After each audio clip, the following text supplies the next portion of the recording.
things later in the theater. Before I give it over, I just want to mention I do not believe I recognized all the elected representatives who have joined us. And while they've assured me that they need absolutely no recognition, I want to thank Senator Bragdon for joining us today, the President of the Senate, and also Representative Ben, I don't believe that I recognized, I want to recognize as well from Hanover. So.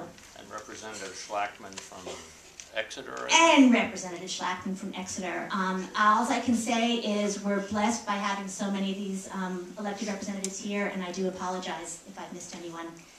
Attorney Saladoff. Okay, I heard some of what she said, but I didn't hear everything. So, is there a question, or do people want to ask me questions? What's the format right now? Okay, what we had talked about was that you could speak for about 5 minutes, tell us a little bit about why you created the film and what you hope will happen now that the film is out there. Then there are two local attorneys. Chuck Douglas will speak a little bit about the state of court deform here in New Hampshire. And Maureeen Manning, the president of New Hampshire Association for Justice, is going to talk a little bit about what folks here can do locally. Okay. And then we'll open it up for questions. We can hear you. Oh wait, now we can't hear you. Okay. Now you can. Okay. So I practiced law for 25 years, and during that time, I knew how important the civil justice system was. And I knew that most people had a completely distorted view of the civil justice system because of how much money was being spent by corporate America through a public relations campaign to convince the public that the system is broken. Because if the public believes that the system is broken, then they're willing to change it or reform it. And of course, when the system is reformed, the only people who win are large corporations who are limiting people's access to the court system, because if we limit people's access to the court system, then we can't hold wrongdoers accountable. So I knew this because I had practiced law for all this time, and I knew that most people didn't know it.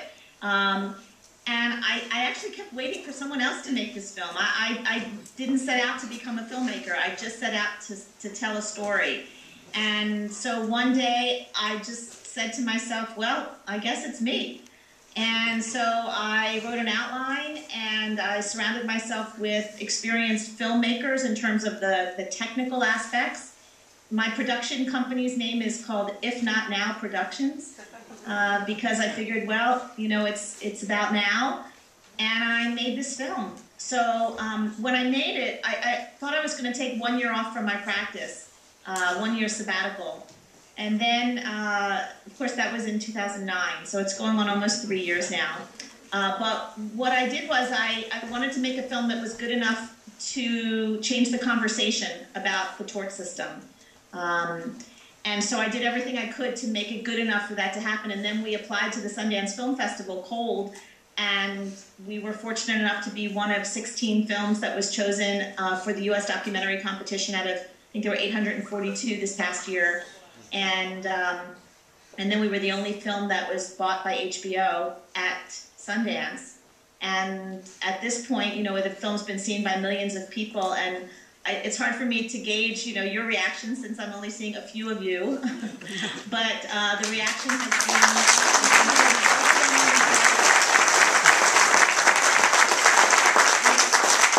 I think that people are hungering for the truth. You know, I think that people are finally waking up.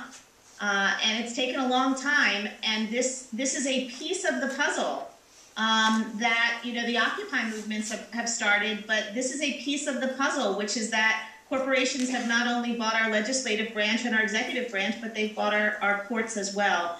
And since we only have 3 branches of government, we got to figure out a way to get them back. So that's my sort of shorthand message. My goal in making the film is what I said, which is to open people's eyes about something as important as our constitutional rights to access the court system. And my goal now is for every American to see this film before they vote in 2012. And so what I'm planning to do is I'm literally doing a national campaign. I just hired a campaign manager, and I'm going to be going around the country, state by state, and also at the national level, to educate the general public about their constitutional rights. And I'm going to do it as if I'm running for office, even though I'm not. The message of the film is the message that I'm trying to get out. And so whatever all of you can do to help me do that would be great. The DVDs are out now, and I know this isn't part of what I'm been asked to say, but I really need help getting this film to the next level, which is for all of you to tell people about it, to have a house party, to get a DVD, to send DVDs to your neighbors and friends who may not understand these issues. Just join our Facebook fan page.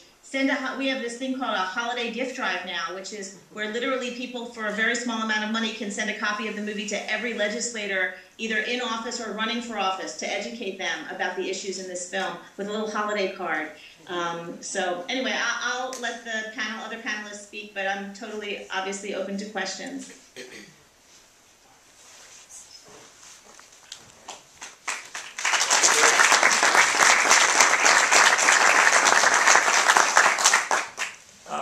I'll just tell you one of the things that you probably know, which is that usually when you think trial lawyer, you think about a liberal Democrat. The problem is I'm a conservative Republican and have been my entire voting life since I was Youth for Goldwater chairman in 1964 at UNH. Now, why am I a trial lawyer and a conservative? Because I believe in accountability and I believe in responsibility. And that's why I think we have the great system that we do, where 12 citizens picked at random get to come in and decide the facts of a case and hold someone responsible and hopefully accountable without restriction. And we've been doing it for over 200 years in this state without a problem. We do not have punitive damages. Those are against the law. So the runaway multi-million-dollar verdicts cannot happen here. And in 1986, they passed that law, which actually codified a Supreme Court opinion that had also ruled out punitive damages. So we don't have the problem that some in the Chamber of Commerce and others need to fix. So we should look at New Hampshire and not have a solution brought in by some outside group. The second thing I wanted to mention is hedonic damages. Those are the damages that you see for someone over and above their out-of-pocket costs for care or expenses. And the reason those are very important is, as you saw in some of the fact patterns tonight, how do you fully compensate someone? If you're a bank president and you make $250,000 a year and you have a drunk driver hit you and paralyze you, you're going to get lost wages. But if you're a stay-at-home mom with no income, you don't get lost wages. So by putting a limit on her, you punish her for not being in the workforce. Or if it's a 4-year-old child who has no lost wages and doesn't pay medical bills, or a 90-year-old person, or a 78-year-old person who's on Social Security and doesn't have lost wages. So to stack the system by capping damages for non-economic loss will hurt women, will hurt children, will hurt the elderly, and is wrong. And those are the kinds of things I don't want to see our state do. I trust 12 people. I just had a jury in Concord last Monday, and I had Republicans on it, Democrats, undeclared, women, men. They were all kinds of folks picked from Merrimack County. And you know, they were attentive, they listened, they watched, and they made a decision. And I obviously agree with the decision they made, but the point is that they did their job. And governments don't like citizens making decisions. That's why 95% of all jury trials in the world are held in this country, because our Constitution gives us that right. And I think it's morally and constitutionally wrong for legislatures to come in and put some arbitrary control on those voters who were the same people that elected the legislators, but they just happen to want to control what those jurors and voters do. And that's why I'm against the tort reform movement. And now I'm turned over to Maureeen. Thank you.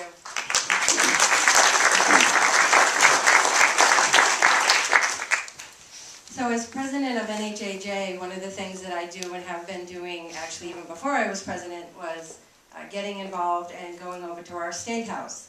We're lucky in New Hampshire to have a citizen legislature where might even be your neighbor is your legislator, and the state senate isn't all that unavailable either. Some of them are here, but they're available to us. You can call them, you can talk to them, find out what's going on, ask them their position on certain bills.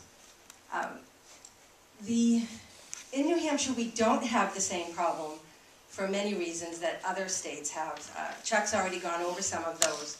But the statistics out there of some of the national problems that I think we all need to keep in mind are things like an independent group found 98,000 people die every year in this country due to errors in the medical treatment they received that were preventable. 98,000 people. That's not the trial lawyers saying that. That is an independent group, and anybody who wants that study or reference to that study, I'd be glad to give that to you. So the campaign making, plaintiffs, injured people seem like we're the problem. It's just not accurate. We don't have a frivolous lawsuit problem in this state. Every time that I've testified at the legislature, and I've been there when insurance industry or businessmen are there, and they're asked, do we have one? They pretty much have to admit we don't. You can't point to a lawsuit in this state that has been an excess verdict. Have there been cases that shouldn't be filed? Yes, we actually have a frivolous law that you can be penalized if you file frivolous lawsuits. So that's part of our law. As Chuck knows, I know, the other attorneys here in this auditorium know, every case that comes into my office, I have to screen, is it going to pass that frivolous test? Is this a case that is valued amongst our laws? Is it a worthy cause? Not just, oh, somebody came in and has a complaint. So they're screened. Things are looked at before they're filed. And I think that in our legislature, and I would encourage people in this room to get involved, go to the State House, testify, tell your stories, ask your neighbors to tell your stories. I would encourage you to get the movie, which I bought myself even before Susan suggested we do that. I did buy one, and I plan on having some showings at my house with family and friends and neighbors, because the industry has been winning the PR battle, I guess I would say, on this point. I do want to make one point that our local chambers aren't who the problem is. It's the U.S. Chamber of Commerce. They're the ones that have done this. They're the ones that have attacked our civil justice system. Our local chambers, that's you and me. I mean, I'm a member of Rotary. I know people, I own a business, I run a business. I know people who are part of the chambers. I know people who work there. And once I told a Manchester Chamber employee that we were on the opposite sides of all kinds of things, she was shocked. She had no idea, because she's not the same thing as the U.S. Chamber. So get involved. There is a sheet out there. Is justice being served? There's all kinds of great suggestions. The NHAJ website is listed on there. You can make a difference in this state. Run for the legislature and get elected. But if you can't do that, then talk to your legislator and find out where they stand on these types of issues, and then ask them why. I could go on for a lot longer, but I'd like to have time for questions and answers. Thank you.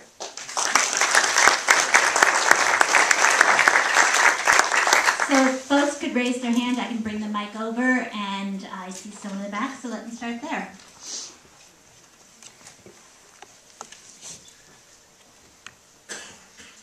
Hi, Representative Seth Cohn. I actually agree with a lot of your film. The one issue I had was arbitration, and it seemed like the issue was not necessarily all arbitration. It was the manner of mandatory, secret arbitration that seems to have become very pervasive. And especially when one side is picking the arbitrator, essentially stacking the deck. Do you think that revising arbitration is the way to go there, to basically make it so that both sides get to mutually agree on an arbitrator, for instance, and not have binding secret arbitration? And I guess I'm directing that to everyone, but Susan in particular. Yeah, so I appreciate the question because I absolutely think that voluntary arbitration, after there's a dispute and both sides get to choose or have a say in who the decision maker is, and there's fair rules associated with that, there's nothing wrong with that. That's a choice that both sides get. What I am advocating against in the film is the binding mandatory arbitration clauses that are essentially in almost all of our contracts right now.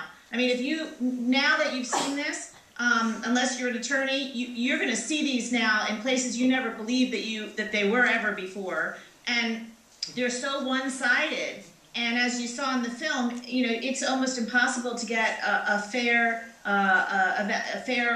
decision when under these mandatory binding arbitration clauses. And the only thing that we can do about those is, in many of our contracts, not the ones like credit cards and cell phones, but like if you have a real estate contract, for example, you can cross those clauses out. I mean, you can tell the real estate agent or the mortgage broker or whatever, I'm not going to come to you if this clause is in there. So look in your contracts and try to cross them out if you can. I have a friend, though, in Chicago, and when he can't cross them out, instead of signing his signature, he writes "no effing way" at the bottom. Like,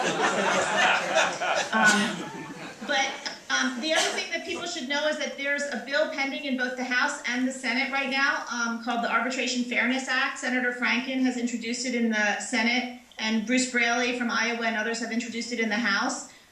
This is really the only way that we're going to get these clauses out of our contracts, and so I would urge everyone to contact their representatives to have this the Arbitration Fairness Act enacted. And for those of you who don't know, there was a Supreme Court case that came out in the last 6 to 8 months called AT&T versus Concepcion, and essentially what it says is that in these contracts now, corporations can eliminate people's ability to bring class actions. And class actions is a whole other topic that I did not address in this film because there's just so much to address. But a class action is if there's a small amount of money that a corporation cheats each of us, like $50 or $100. There's no way that we each individually are going to bring a case or can afford to bring a case for that amount of money. But when they cheat 2 million of us out of $50 or $100, and we can collectively file a lawsuit against a corporation for cheating us, then that's called a class action. Well, essentially at this point, the U.S. Supreme Court has said that corporations could put these bans on class actions in our contracts now, so they can essentially have free reign to cheat us out of small amounts of money. But anyway, I appreciate your question because I don't have any problem with voluntary arbitration. Other questions in the audience? Okay. Thank you. Excellent film. My name is Representative Rick Watrous, and I was wondering if you could update us on what happened with Jamie and Halliburton, because I saw the case was she was going to face them in June of 2011, and what has happened since then? Yeah, so Jamie's case was decided when we aired on HBO, and she actually lost her case. The defense was consensual sex. The judge did not allow, almost all of what you saw in the film was not allowed into evidence. Halliburton is the largest employer in Houston, and it's almost impossible to get a plaintiff's verdict in Houston right now. Actually, I was at an event just the other day in Chicago, and there was a Houston attorney who stood up and said, there's just no way that you can win a case like that in Houston, even under the best of circumstances. So, the point of the film obviously is that we want people to get their day in court. We can't guarantee that when they get their day in court what's going to happen or that justice is served. Jamie did get her day in court. Unfortunately, it wasn't the way she had anticipated or the way that I think was, you know, just. But that's what happened. Okay, I'm just bringing the mic to another person. I wish you had heard the collective gasp of horror when you shared that. Thank you. The McDonald's jury awarded punitive damage because they decided that the company had knowingly and willfully engaged in behavior it knew was dangerous and deserved to be punished. In addition to that, they were bad corporate citizens in the way they blew off those 700 people who complained. And I see nothing wrong in a situation like that with punitive damages, Chuck. I agree. I agree, but you'll have to change the law. Right, can I just make a comment on that? Back in 1986, New Hampshire had a huge tort deform movement. And I was actually in the legislature then. That was my last year. I was on the Judiciary Committee.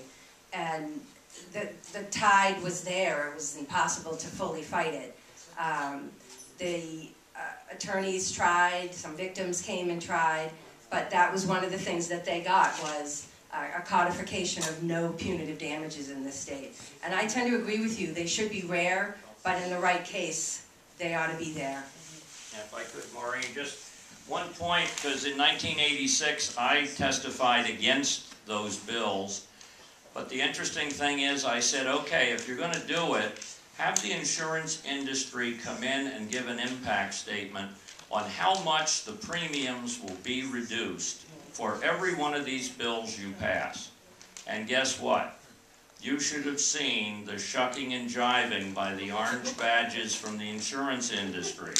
Well, we can't really predict how much that would save, and there are many blah, blah, blah. They didn't cut premiums by $1. They got tort reform in '86, and nothing changed in the premiums. And if they do it again in 2012, the same thing will happen. They will make no commitment. You won't see any change in your premiums, but you'll see your rights getting frittered away. Thank you, Chuck.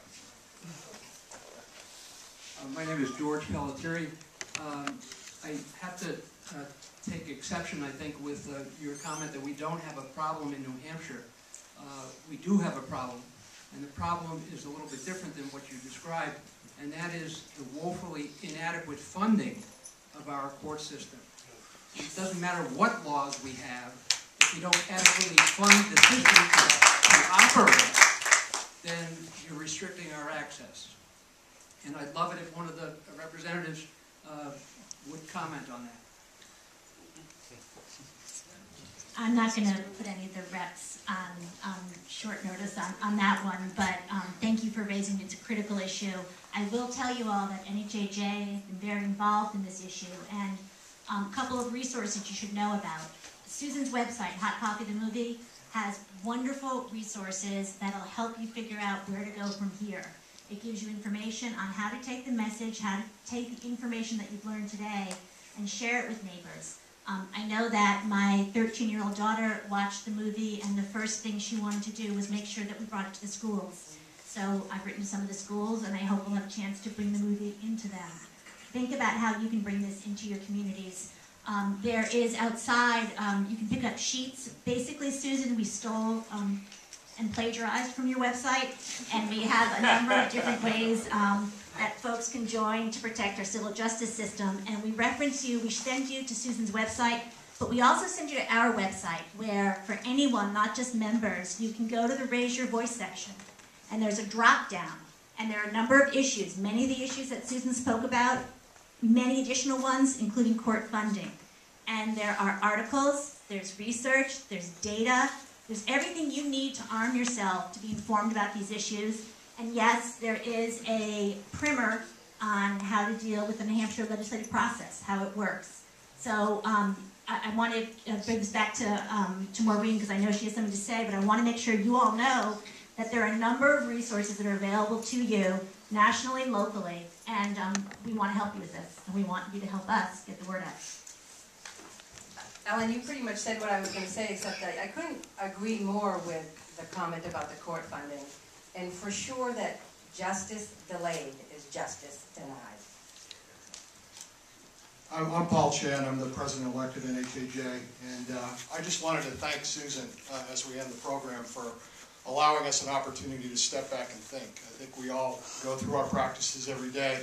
We work hard for our clients, but we rarely get a chance to ruminate and walk through other people's lives and cases as you've given us the opportunity the last hour and a half. And I personally will pledge that I will get this out to our schools and our community where I live, and I hope others will as well. So I thank you. And then secondly, I'd just like to thank Ellen Shemitz, who's played MC here tonight. This wouldn't have happened without her. She has a lot on her plate, and NHAJ has a lot on her plate. Ellen made this happen, and I'd just like a round of applause for her as well.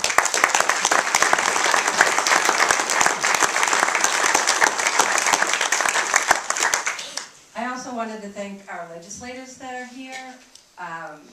You came and you listened, and this isn't a Republican or a Democrat issue. This is a civil justice issue. And I, for one, having been a legislator myself, greatly appreciate you taking your time to come see the film, and would love to hear any comments you have about it. And if you're inclined to spread the word to your fellow legislators, I think that would be terrific. Thank you. Great.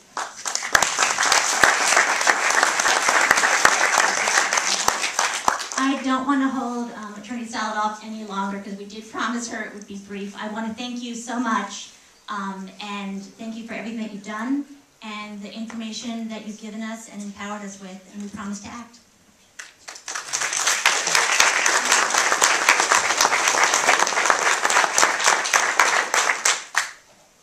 Just for everyone here, as promised, yes, we are going to raffle off a DVD so you can start taking this home right away.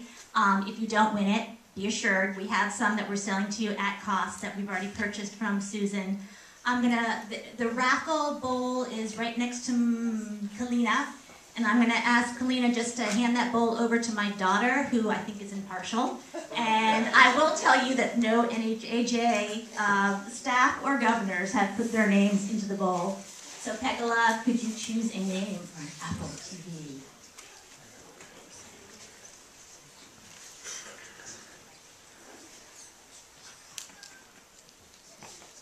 So exciting. Linda Dixon?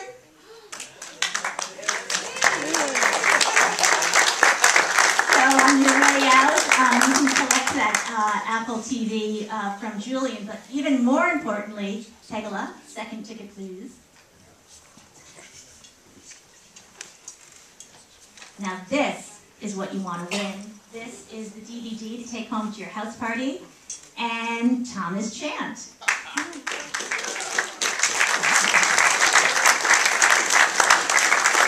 The gentleman back that was called you has the film for you.